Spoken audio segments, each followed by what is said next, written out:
పంపకాలు అడ్డుగోడ పడినంత మాత్రాన అనుబంధాల్లో కలతలు ఏర్పడవు. ఎందుకంటే తండ్రి కొడుకుల బంధాన్ని ఎవరూ విడదీయలేరు, ఎన్ని పంపకాలు జరిగినా సరే.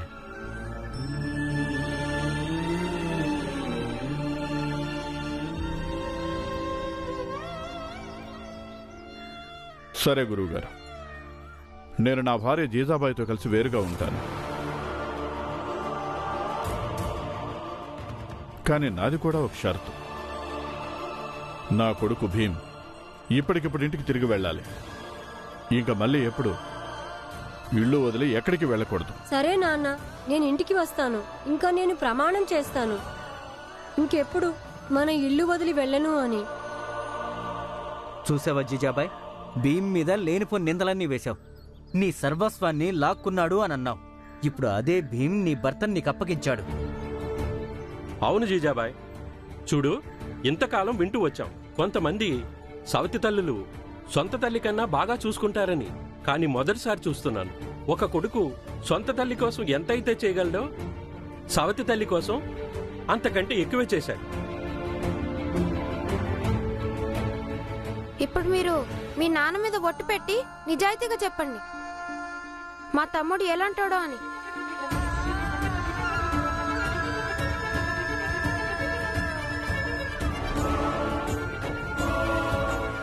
ఇప్పటిదాకా నేను నీ గురించి ఎంత విన్నానో అంతకన్నా ఎంతో గొప్పోడివి నువ్వు. మనిద్దరి మధ్య సంబంధం బాగున్నా బాగోకపోయినా కానీ నువ్వు జీవితంలో ఎప్పుడు సంతోషంగా ఉండాలి. నీకు గౌరవ మర్యాదలు ఇలాగే పెరుగుతూ ఉండాలి. ఇదే నీకు నేనిచ్చే ఆశీర్వాదం.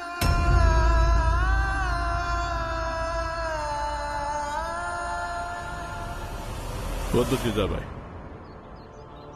నా కొడుక్కి నీ ఆశీర్వాదం అవసరం లేదు. ఎందుకంటే ఈ ఆశీర్వాదం మనసులో నుంచి స్వార్థం ఫలించిన తర్వాత ఏదైనా ఆనందం కలుగుతుందో దానిలో నుంచి పుట్టుకొచ్చింది. నీకు నా కుటుంబం వద్దన్నావుగా, ఇప్పుడు ఉండదు. ఇప్పుడేంటి, ఎప్పటికీ నీకు దక్కదు.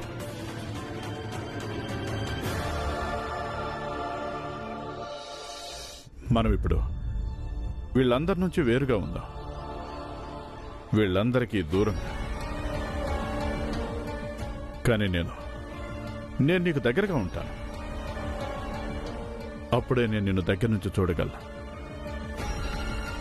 ఒక ఐకమత్యంగా ఉన్న కుటుంబాన్ని విడగొట్టి నువ్వు ఎంత సంతోషంగా ఉంటావో, నువ్వెంత హాయిగా ఉంటావో, నువ్వెంత గాఢంగా నిద్రపోతావో. నాన్న, నువ్వలా కోపగించుకోవద్దు. ఎప్పుడు తీర్పులనేవి మనకి అనుకూలంగా ఉండవు. ఆ తీర్పులు మనకి ఇష్టంగా లేకపోయినా సరే మనం వాటిని గౌరవించాల్సి ఉంటుంది. నేను నీ మాటకు ఒప్పుకున్నానుగా. ఇప్పుడు నీ భాగం నువ్వు చూసుకో, నా భాగం నన్ను చూసుకోనివ్వు. పద. అన్నయ్య, ఎక్కడికెళ్తావు నువ్వు? తెలీదు, పెళ్లి చేసుకున్నానుగా. పెళ్లి ప్రతి వ్యక్తిని ఎక్కడికో ఒక చోటుకు తీసుకెళ్తుంది. అందుకని మేము ఎక్కడికో వెళ్తాం, ఎక్కడో ఒక చోటు ఉంటాం. గోరేగావ్ వెళ్ళు రామ్జీ. గోరేగావ్లో నాకు తెలిసిన ఒక వ్యక్తి ఉన్నాడు. ఆయనది చెరువు తవ్వే పని మొదలవుతుంది. గుమస్తా ఉద్యోగం. ఎలాగూ డబ్బు వ్యవహారాలు చక్కగా చూసుకుంటావుగా, ఆ పనే చెయ్యి. జీతం ఎంత ఇచ్చినా పర్వాలేదు, నేను వెళ్తానంటే. నా భార్యను కూడా తీసుకెళ్తాను. ఎలాగూ పంపకాలు అయిపోయాయిగా. ఇక పంపకాల నియమం ప్రకారంగా ఇరు పక్షాలు తమ తమ వాటాల్ని సంరక్షించుకోవాలి.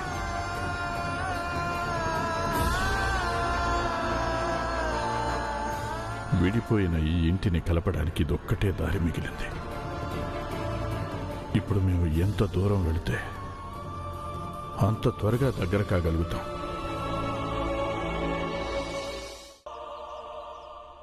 పద, ఇంటికి వెళ్దాం. ఇంటికి వెళ్ళి సామాన్లు అవి సర్దుకోవాలి. కానీ నాన్న, గోరేగావ్ ఎందుకు?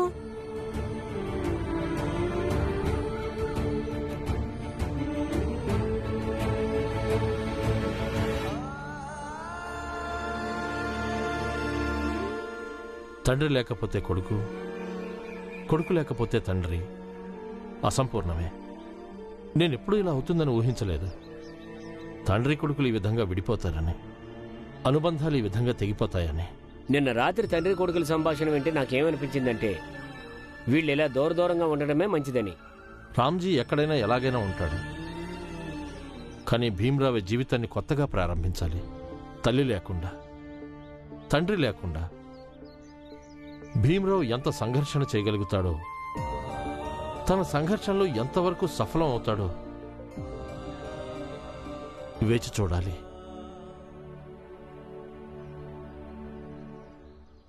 ఆగు, నేను వెళ్ళి సామాన్లన్నీ తీసుకొస్తాను. ఎందుకంటే ఈ ఇంట్లో నువ్వు ఇక ఎప్పుడు అడుగు పెట్టొద్దు.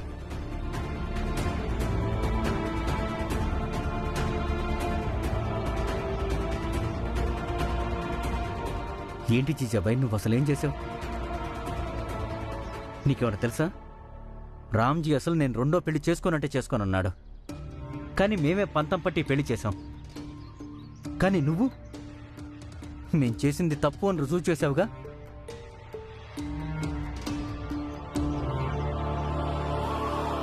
నానా నానా, నువ్వు గోరేగా వెళ్ళటం ఎందుకు? నువ్వు ఇక్కడే ఉండు నానా, వెళ్ళకు. ఈ ఇంట్లో కాకపోతే ఇక్కడే దగ్గరలో ఏదో ఒక ఇల్లు చూసుకొని అందులో ఉండు. లేదు, నేను దూరంగా వెళ్ళిపోతాను. నాన్న, మమ్మల్ని వదిలేసి ఎటు వెళ్ళొద్దు. నువ్విక్కడే ఉండు నాన్న. బాలా, తీర్మానం అయిపోయింది. ఇప్పుడు వాదించుకునేం లాభం లేదు. అన్నయ్య తొందరపాటుతో ఎలాంటి నిర్ణయాలు తీసుకోవద్దు. నాన్న, నువ్వు లేకుండా మేము ఎలా ఉంటాము? అందరూ కలిసి ఉండండి, ధైర్యంగా ఉండండి. నాన్న, నువ్వు లేకుండా అసలు మేము ఉండలేము. అవును నాన్న, వెళ్ళొద్దు నాన్న. ఇప్పుడు అమ్మ కూడా లేదు. నువ్వు కూడా లేకపోతే ఇంకా మేము ఎలా ఉండాలి?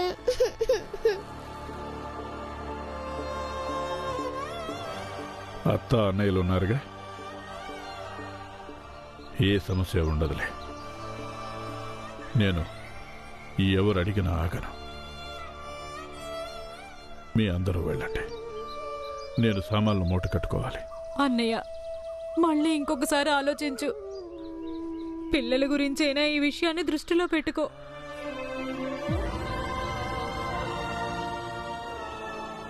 ఆలోచించాను.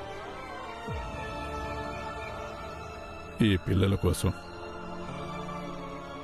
ఇంకా ఈ ఇంటి శాంతి కోసం వెళ్ళడం చాలా అవసరం. ఇక భీమ్ కూడా ఇదే కోరుకున్నాడుగా, వేరువేరుగా ఉండాలని. విడిపోదామని నేను అడిగాను, కానీ ఇలా అనుకోలేదు. నువ్వు మాకు ఇంత దూరంగా వెళ్ళిపోతావని.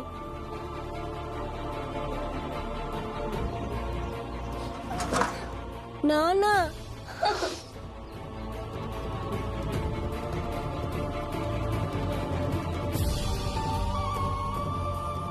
మీరు ఏదైతే కోరుకున్నారో అది మేము చేశాంగా. ఇప్పుడు మీరు మా నాన్నని ఆపండి. ఈ సతారా ఊళ్ళోనే ఎక్కడైనా ఉండండి. ఎప్పుడైనా మాకు నాన్నని చూడాలనిపిస్తే ఎలా ఎలా కలవాలి మేము? ఎట్టి పరిస్థితుల్లోనూ మీ నాన్నగారు ఆగరు. నేను ఆపినా సరే ఆగరు. ఎవరు ఆపినా కూడా ఆగరు.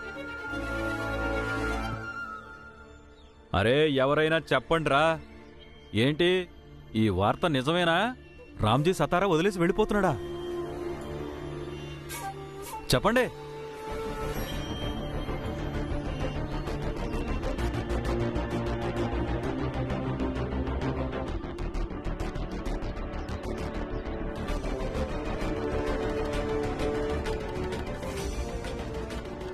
అవును సేఠ్ గారు, సరిగ్గానే విన్నారు.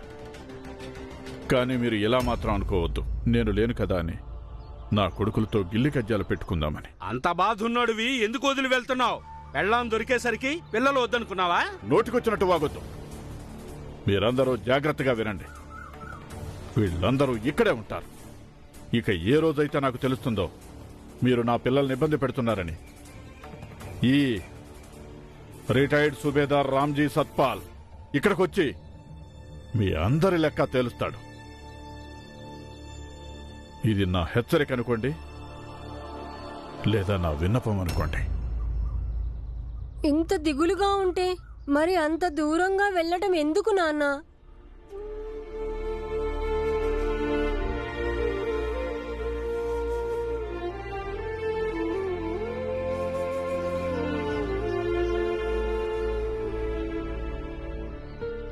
వెళ్ళక తప్పదు భీమ్. రామ్జీ, నా మాట విని ఇంకోసారి ఆలోచించు. రామ్జీ అన్న, ఒకసారి ప్రశాంతమైన మనసుతో నీ ఈ నిర్ణయం గురించి మళ్ళీ ఆలోచిస్తే మంచిది.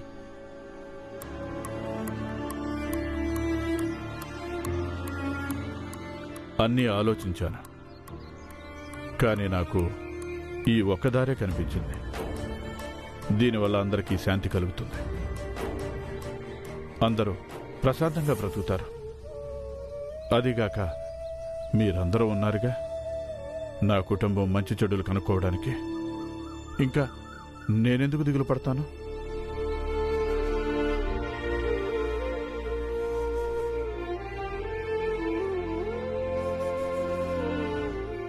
భీంబాబు, ఇట్రా.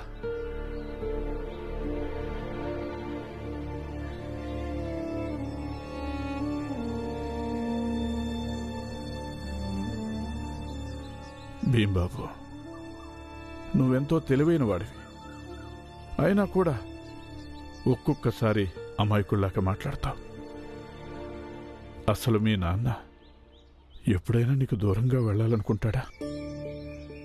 కానీ కొన్నిసార్లు దూరం అవడం వల్ల అనుబంధాల విలువ అనేది తెలుస్తుంది. జీజాబాయి మీ అందరికీ దూరంగా ఉంటే ఆమెకు కూడా తెలిసొస్తుంది. ఆ తర్వాత మనం అందరం కలిసి ఉండడం జరిగితే అప్పుడు నువ్వు ఆమెతో, ఆమె నీతో, ఒకవేళ తల్లి కొడుకులుగా ఉండకపోయినా కనీసం ఒకే కప్పు కింద కలిసి ఉండటంలో ఎలాంటి ఇబ్బంది ఉండదు. అందుకని భీమ్, నిన్ను నువ్వు సంభాళించుకొని మమ్మల్ని వెళ్ళనివ్వు.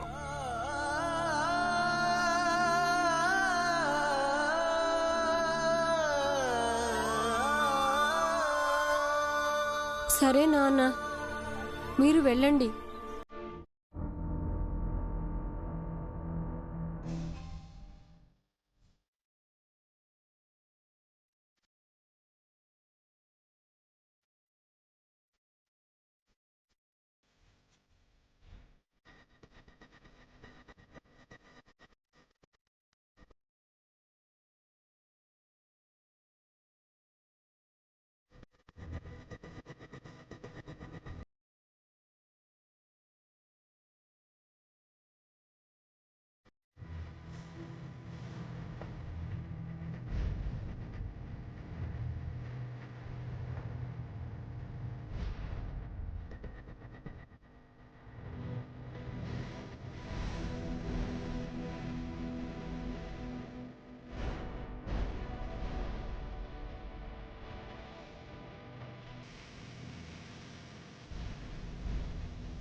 బాబు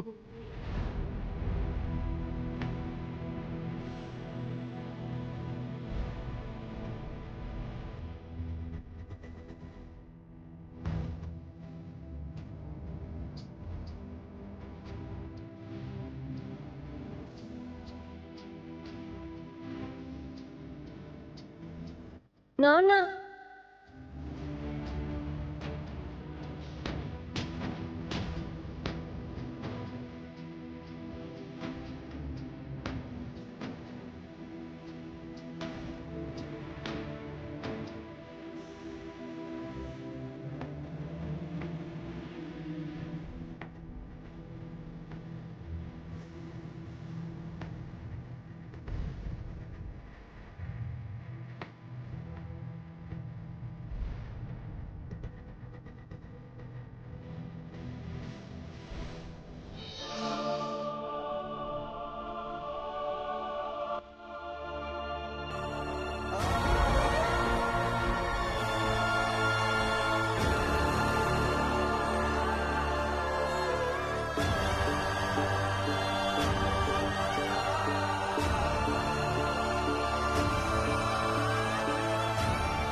ఏ భీమ్, చూడు, నా మాట విని మీరందరూ కూడా సతారా వదిలేసి వెళ్ళిపోండి.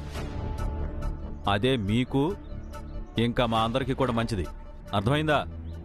కానీ ఏది ఏమైనా సేట్ గారు, మనం అనుకున్న దానికన్నా అంతకన్నా చాలా చాలా నీచమైన మనిషి వీళ్ళ నాన్న.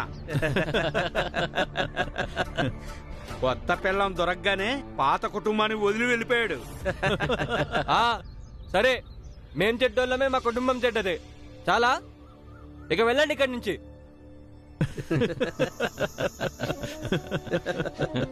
మేం వెళ్ళినా వెళ్ళకపోయినా మీ అందరి బాధ ఏమైనా తగ్గిపోతుందా? ఇప్పుడు మిమ్మల్ని అవతలకి వెళ్ళగొట్టడం కంటే అతి ముఖ్యమైన విషయం ఏంటంటే బాలా, ఇక నుంచి నువ్వు రోజు బ్యాండ్ మేళాలకు వెళ్ళి 4 పైసలు సంపాదించు, కుటుంబాన్ని పోషించాలిగా.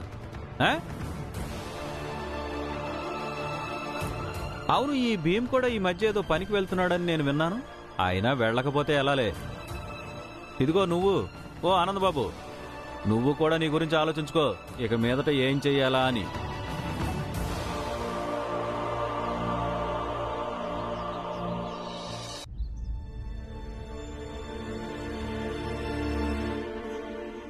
మీరు కూడా వినండి, ఇంకా మీ వాళ్ళందరికీ కూడా ఇదే చెప్పండి. ఈ కుటుంబం ఎలా గడుస్తుందో అది మేము చూసుకుంటాము. నేను మాటిస్తున్నాను, మా నాన్న వెళ్ళిపోయిన తర్వాత కూడా ఈ కుటుంబం ఐకమత్యం చెక్కు చెదరదు. ముందు ఎలాగైతే ఐకమత్యంతో ఇంతమంది మా విరోధుల్ని మేము ఎదిరించి నిలబడ్డామో అలాగే ఇక ముందు కూడా నిలబడతాము.